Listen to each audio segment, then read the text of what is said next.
তবে এই যে গরিব মানুষগুলো, শুধু শেখ শাহজাহানের কারসাজি কোথায় জানেন? আবাসেও শাহজাহানের বিরুদ্ধে আরো অভিযোগ, আবাস তালিকায় নাম কেটে দেওয়ার, বিধবা ভাতাও আটকে দেওয়ার অভিযোগ। তাহলে সেই টাকাগুলো কি আত্মসাৎ করতেন? সেই টাকাগুলো কোথায় যেত? সেই টাকাগুলো কেন দিতেন না? বার্ধক্য ভাতা নিতে গেলেও কি হুমকি মারধরের মধ্যে পড়তেন? অভিযোগকারী কি বলছেন সে তো শোনাবো, দেখুন।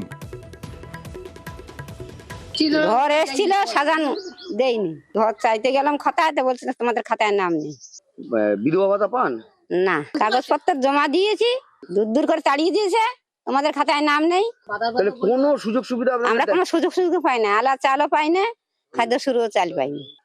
আমার ঘর পাশ হওয়া ঘর শেখ শাহজাহান আমাকে দেয়নি, আর আমার এই রানিং বার্ধক্য ভাতাটাও বন্ধ করে দিয়েছে শাহজাহান শেখ। এই বার্ধক্য ভাতা না পেলে, এইগুলো না পেলে, আবাস না পেলে, এটা তো মরে যাওয়ার কথা, খেতে না পাওয়ার কথা।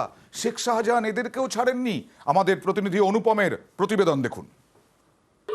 শেখ শাহজাহানের রোষের থেকে বাদ যায়নি সন্দেশখালীর 1 নম্বর ব্লকের ঘোজাপাড়া পঞ্চায়েতের থেকে যে বরাদ্দ হওয়া যে আবাস যোজনার ঘর, সেই ঘর অ্যালটমেন্ট হওয়ার পরেও সেই নাম বাদ দিয়েছে শেখ শাহজাহান।